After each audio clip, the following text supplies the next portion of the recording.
Hello everyone.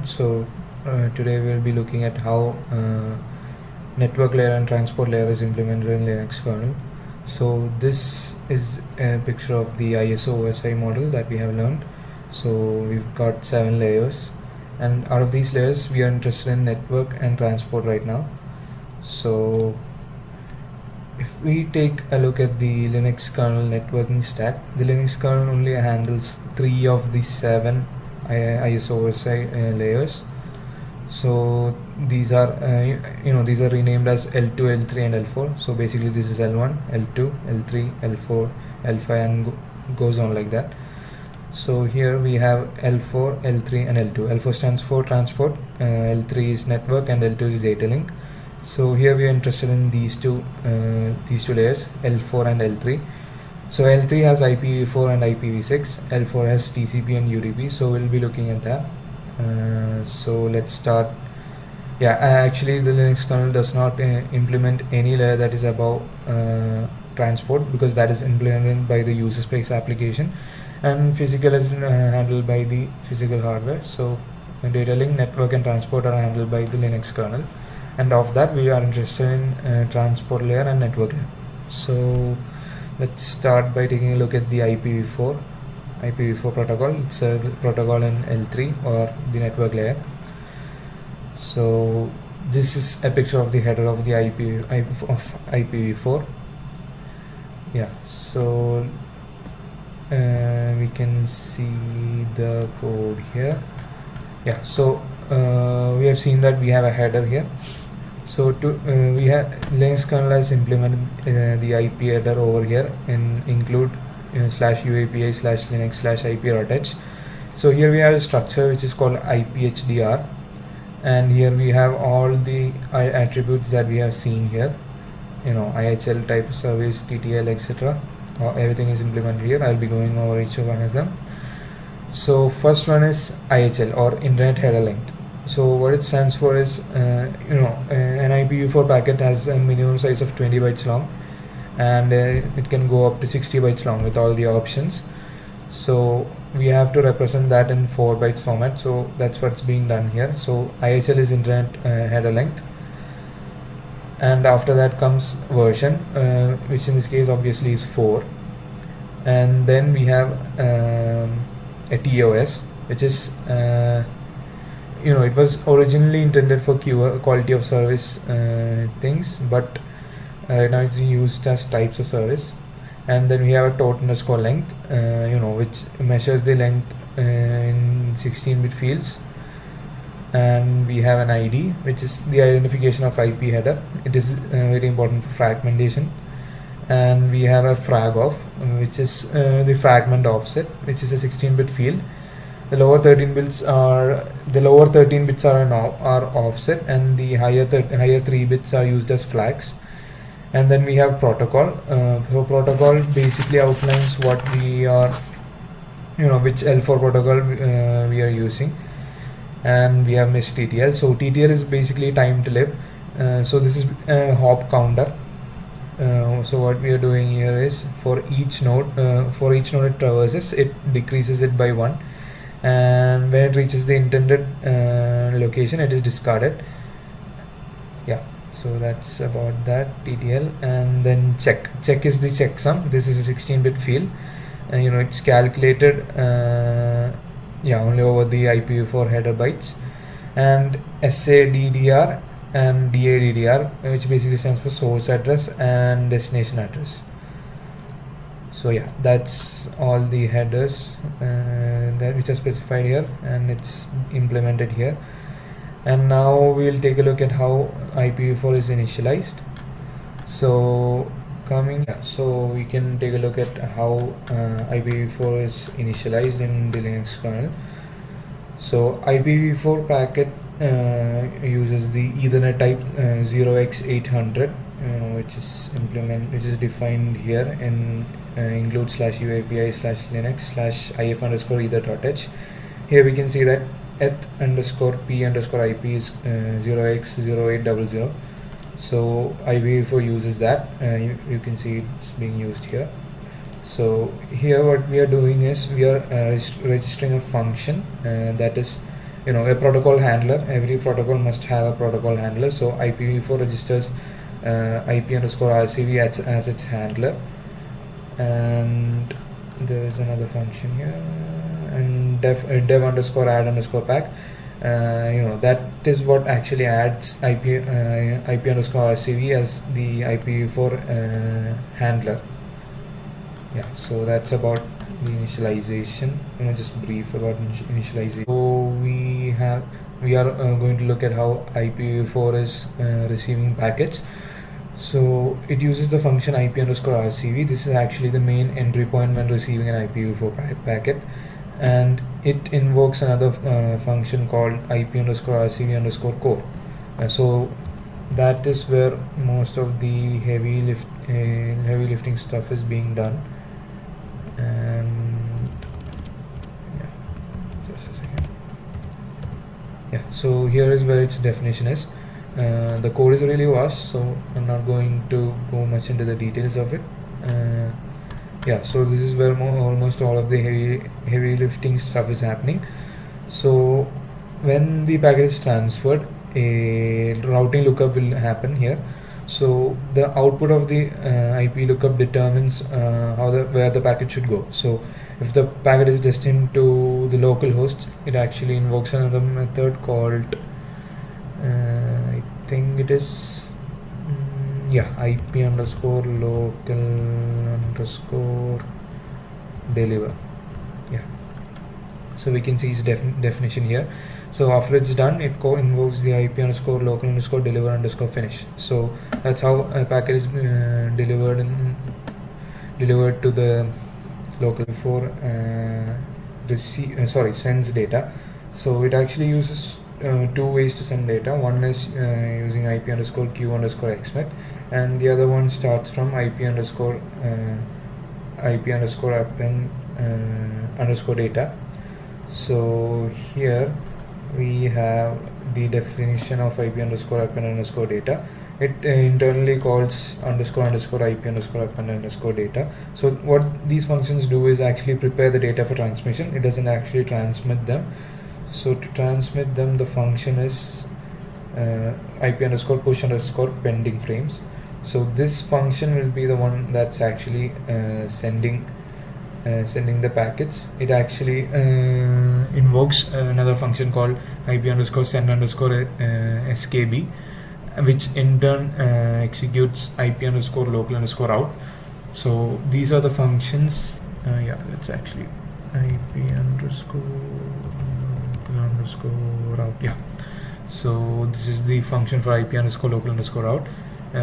You can see that it internally calls this function. So these are the functions that are basically used to send packets over IPv4. Okay, so we are going to look at how IPv6 is implemented in Linux kernel. So there are three types of IPv6 addresses. One is unicast, second is anycast, and third is multicast. So the IPv6 addresses are represented using this structure called IN6_ADDR. It's in this path. Yeah, so it's clearly mentioned here. That's the IPv6 address structure. And yeah, now let's look at how IPv6 header is defined. So if we come in here and include UAPI Linux, we can see there's a structure called IPv6 header or IPv6 HDR. So we can see we have first, let's see. Yeah, so this is the pictorial representation of the header. So we have version, traffic class, flow label, source address, next header, hop limit, destination address, etc. And all of this is represented using this structure, IPv6 header. And we have priority, which is 4. It shows traffic class or priority of IPv6 of an IPv6 packet. Version is 4. Version is 4 in 4 byte. It's a 4-bit field which is used to represent version. So it's priority. And then we have a flow label. So what flow label does is it provides a way to label sequences of packages of a particular flow. Then payload length is a 16-bit field. It shows the size of the packet without the IPv6 header. And the next HDR, it's actually defined in include/uapi/linux/in.h. It indicates the type of extension header, immediately following IPv6 header. In some cases, the protocols contained within upper layer packets, such as TCP is shown here. And hop limit, it's a 1 byte field. Each forwarding address decrements it by 1. So when that hop limit reaches 0, an ICMP version 6 message is sent that the package has not reached where it was meant to reach, and the packet is discarded. And next we have an S adder and D adder, or source address and destination address. So it's an IPv6 address, which is the source or the location from where the packet came from, and destination address is the location where the packet is going to. We look at how IPv6 is initialized in the Linux kernel. So it's initialized using this function called init6_init. So it actually does various IPv6 initialization, like registering a protocol handler, initialization of IPv6 subsystems, etc. And we can see how the handler is actually registered here. Yeah. So here we can see that the IPv6_RCV function is registered as the protocol handler, and here it is actually being registered using the dev_add_pack. So what's being done here basically is any packet with Ethernet IPv6, which is I think 0x86DD, will be handled by IPv6_RCV function. So that is what happens here. And we see how Linux is receiving an IPv6 packet. So this is a diagrammatic representation here. So the the data from the network driver, which is actually L2, is being received by a function called IPv6_RCV, which is the protocol handler that we registered in the AF_init_init6. And after this function, this invokes a macro called nf_init, and then rest of the work is done by IPv6_RCV_finish. And after that, it goes on to a routing subsystem. It determines where the packet is destined to. So if the packet is destined to a local somewhere in the local machine, it invokes the IP6 input, and it goes on like that. It calls the nf_init_local_n macro, and then it calls the IP6_input_finish function, and goes on. And next, if the packet is to be forwarded, it actually invokes the IP6_forward method, and then uses the nf_init forward macro, and then again after that it uses IP6 forward finish, and then goes to the IP6_output, which is actually sending the IP6 packet. And then if it is going to a multicast address, it invokes IP6 MC_input, and then it goes on like that. It eventually reaches IP6_output, and then goes on. So that's the general flow of how a packet is being sent. Now we can see the methods or the functions that are handling the IPv6 packets. So the first one, the main one, is IPv6_RCV. It's the one that actually first receives the IPv6 packet. If we can see, it's the first one that actually receives the IPv6 packet from the network driver.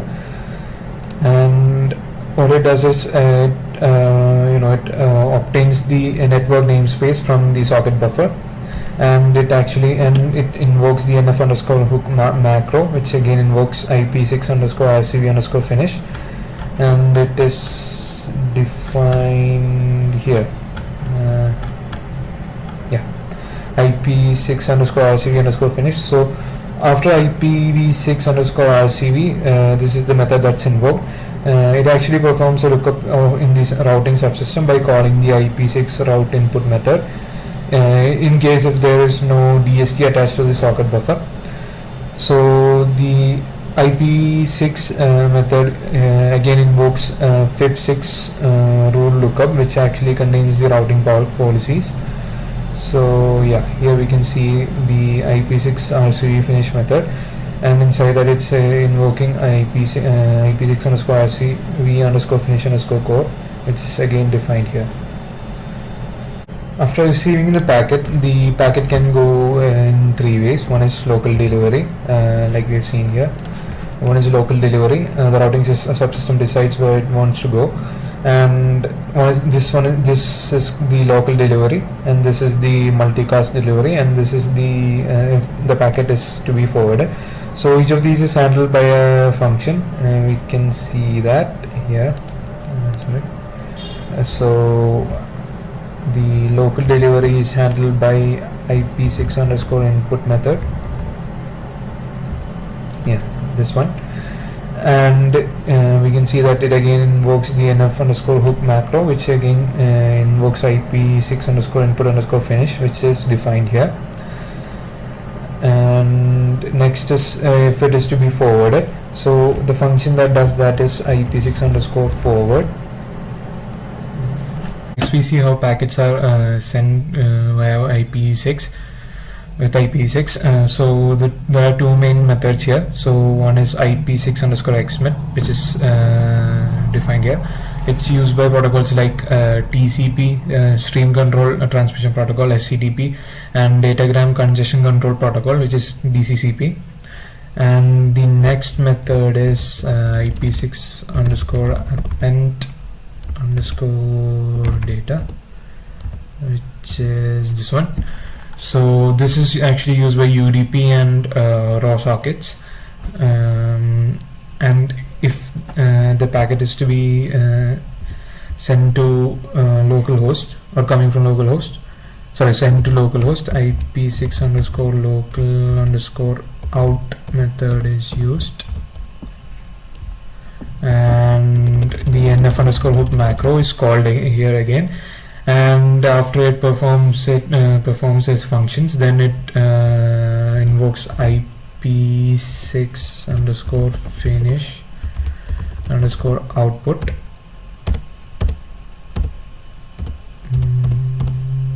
Yeah, which is defined here. So which in turn invokes this function here, underscore IP6 underscore finish underscore output. So if fragmentation is needed, it will invoke IP6 underscore fragment method, or else it will invoke the method that we saw here first, which is IP6 underscore finish underscore output. So next we can look at how layer 4 protocols or transport layer protocols are implemented in the Linux kernel. So there are two main commonly used transport layer protocols. They are UDP and TCP. So first, before going to UDP and TCP, we can actually look at what sockets are. So every operating system must provide some form of interface from the user space to its networking subsystem. So in Linux, it is done using sockets. So socket is actually based on BSD's socket model. So what socket does is it sort of provides an interface towards the networking subsystem in Linux. So the sockets have some methods. Some of them are send, bind, socket, which creates a new socket, and bind, which associates a socket with a local port and an IP address. Send, which sends a message. Receive, or RECV, which receives a message. All of these methods are implemented in socket.c. So next we can look at how sockets are created. So in Linux, everything is a file. So keeping in that same philosophy, the structures for sockets are implemented as implemented here. So this structure, it actually has two structures. One is struct socket and the other is struct sock. So the difference between them is that this struct sock, which is here, it provides an interface to the network layer from the transport layer, whereas the struct socket provides an interface from the user space to the transport layer. So we can look at how socket is. So here we have certain fields. They are state type flags, pointer file, pointer SK and pointer OPS. So state describes the state which a socket is in. So the state can be in unconnected, connected states. It goes on like that. There are many states. So when a new socket is created, it is in an unconnected state, and when a stream socket connects successfully to another host, then the state is changed to ss underscore connected, which is connected. And the next what we have is type. It is the type of the type of the socket. Like sock underscore stream and sock underscore raw, etc. And then we have the flags, which are they are the socket flags. So there is sock externally allocated flag, which is set in turn devices when allocating a socket. The next is file, which is the file associated with the socket. Then we have SK. The sock object is associated with the socket. The socket object represents the interface to the network layer. And then we have an OPS. So this object consists mainly of callbacks for the socket, like connect, listen, send message, receive message, etc. Yeah, and next we can take a look at how struct sock is. So here it is actually quite big, so we'll just go over only a few of them. So one is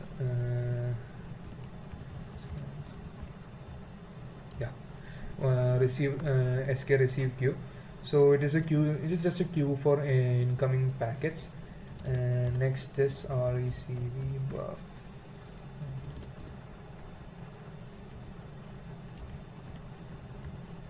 Yeah.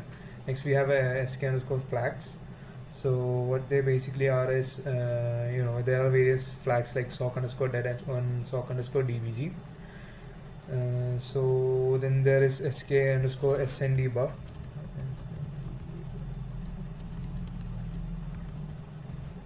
Yeah. So what it stands for is is the size of the send buffer in bytes, and then there is the write queue. Yeah. So the write queue is a queue for outgoing packets, and then there are many other fields.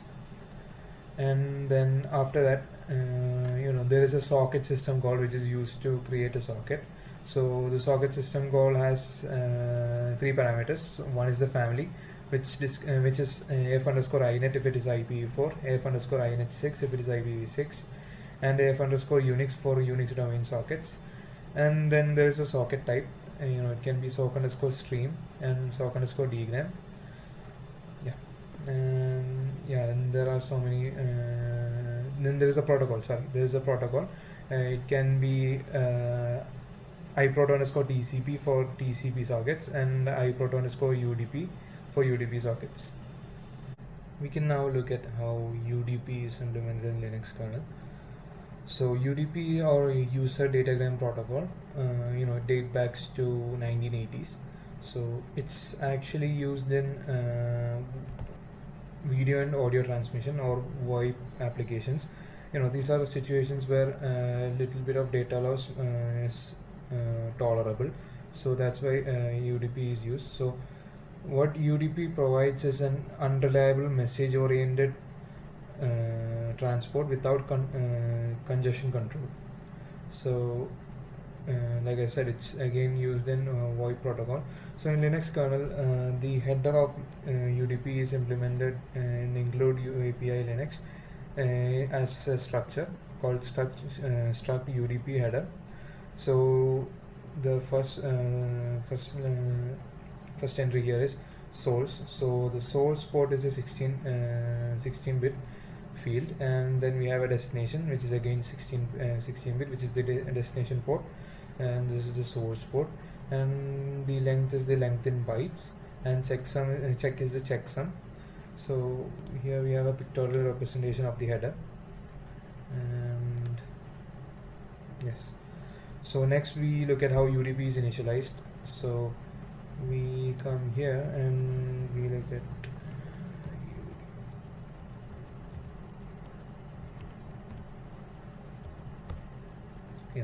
here we have we can see that the handler is being registered as UDP underscore RCV, and the other handler is registered as UDP underscore ERA. And we can now look at here where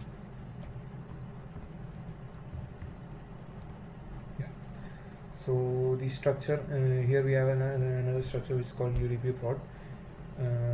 We have certain fields here. We are further defining our UDP. We are further defining our UDP here. So again, we can register it by coming back here and going to inet underscore inet.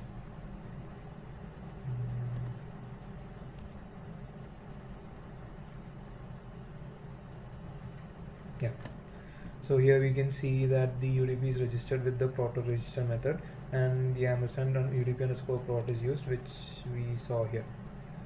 So that's how UDP is initialized. We can now concern ourselves with how UDP sends message. So there are many different user space system calls for UDP to send messages. They are send message, send to, and write, etc. So all of them are eventually handled by UDP underscore send message function, which is defined here. So here what we have is UDP actually sends any message that it receives immediately. So this behavior can be controlled by UDP underscore socket option. So here we can see that it is set up here. So this actually controls when we have to send information. And then we have some sanity check, which checks if the header is less than 16-bit length, because we know that its size is 16-bit length, so 16-bit. So if it exceeds, we have to send an error message. So next we can see how UDP actually buffers data before it sends it. Yeah, so here it uses the IP underscore append data method to buffer the data for transmission, but not transmitted yet. So it subsequently calls UDP underscore push underscore pending frames. Yeah, UDP underscore push underscore pending frames, which is here. It also handles fragmentation by a specified get frag callback. And then if the method failed, we should flush all pending socket buffers. This is achieved by UDP flush underscore pending frames, which is here, which is called here, and it will free all the socket buffer in the right queue of the socket by the IP flush underscore pending method. So we can see that here. And yes, so that's quickly on how UDP sends UDP. We can look at how UDP receives messages from L3 or layer 3, or which is our network layer, which we said about earlier. So it is done by UDP underscore RCV method. So what this method does is basically invoke underscore UDP for underscore lib underscore RCV. It does nothing else. So we can go to that method here. So in UDP lib RCV we have certain definitions here, and then we get then we get the UDP header, the header length, and the source address and destination address from the socket buffer, which is SKB here. And we just perform some sanity checks, confirming whether the head length of the whether the header length of the of UDP is not greater than the length of packet. And we come here and we check if the packet is a broadcast or a multicast packet. If it is either, then it is handled by UDP lib mcast deliver method. And then after that we make a look at look up in the hash table of UDP sockets, and if a matching socket is found, the socket buffer is processed further by calling UDP queue receive SKB method, which invokes a generic sock queue RCV's SKB method.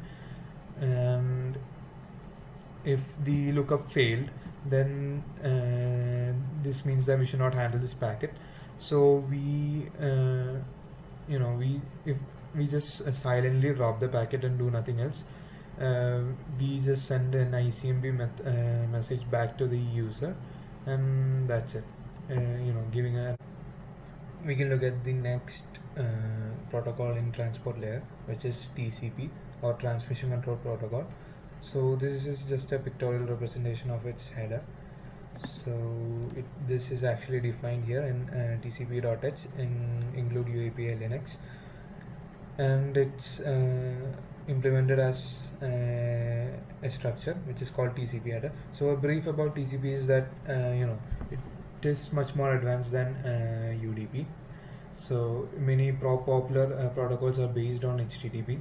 On TCP. Some example is HTTP, and there are other protocols such as file transfer protocol, FTP, secure shell SSH, SMTP, simple mail transmission protocol, etc. The TCP protocol provides a reliable connection-oriented transport as opposed to UDP. So the transmission is made reliable by using sequence numbers and acknowledgements. And now we can take a look at how the TCP header is implemented. So here there are some members, and the rest of them are flags. So we can see how they are defined. So here we have the source, which is the source port. It's 16-bit in length. Then we have a destination, or which is the destination port, which is again 16-bit in length. Then we have the sequence number, which is 32-bit. Then we have an acknowledgement number, or ACSEC, which is again 32 bits. Then we have RES1, which is 4 bits. It's reserved for future use, but it must always be set to 0. Then DOF, or DOF, which is data offset. It again is 4 bits. Is the size of the TCP header in multiples of 4 bytes. So it has a minimum of 20 bytes and a maximum of 60 bytes. So that field can occupy 5 or 15. Then we have FN, which means that there is no more data coming from the sender. Then we have SYN, or SYN. It is initially sent when establishing a three-way handshake between two endpoints. So it's actually part of the three-way handshake which TCP uses to establish connections. Then we have RST, or the reset flag. It is used when a segment that is not intended for current connection arrives. Then we have PSH, or the data should be passed to user space as soon as possible. Then we have ACK, or ACK, which signifies the acknowledgement number, or ACSEC value in TCP header. And URG, which signifies the origin point is meaningful. Then we have ECE, which is the echo flag. And then we have CWR, which is congestion window reduce flag. So, and this is little Indian and big Indian addressing. We have learned that in the previous sem. So now we can look at how TCP protocol is initialized. So here it is initialized again, same like UDP. Here we have registered TCP underscore v4 underscore RCV as the handler, and the TCP underscore v4 underscore ERR as its error handler, and then we have registered DMUX. Now we can go to underscore init. Yeah. So here we have again registered TCP underscore prod. So TCP underscore prod, it actually comes from here. Yeah. So we can further define our TCP using this TCP underscore prod, and that is again registered here inside this method. TCP receives messages with this method, TCP underscore v4 underscore RCV. So we can take a look at what it does now.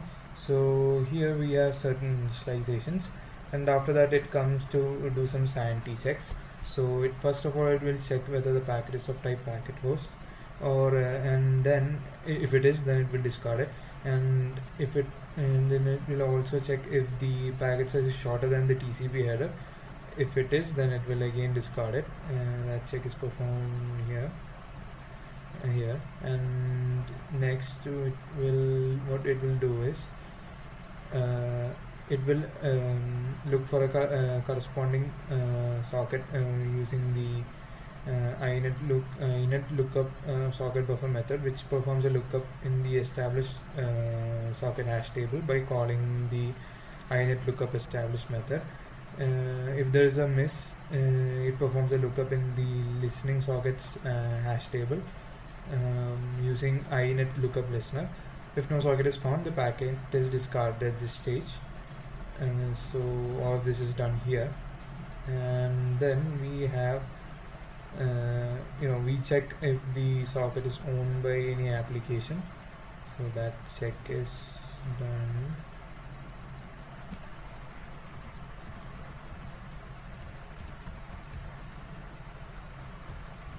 Yeah, so we now check if the packet is owned by any application using the sock owned by user method. So it returns 1 if there is an application that owns the socket. It will return 0 when there is no application that runs here. So if there are no application that owns the socket, it can accept packages. So it will actually put the packet in the pre-queue by calling TCP_pre-queue method. It does that because packets in the pre-queue are processed more efficiently. And when an application owns the socket, it means that it is in a locked state, so it cannot accept any packages. So what we do here is we add that packet to the backlog. So like UDP, TCP also has many methods, many system calls to send messages. So eventually all the system calls are handled by TCP_send message function, which is defined here. So we can see what it does here, and it eventually calls the TCP_send message_log. So we can actually take a look at that as well. Yeah, so this is what TCP send message log does. So it's quite vast, so here it is.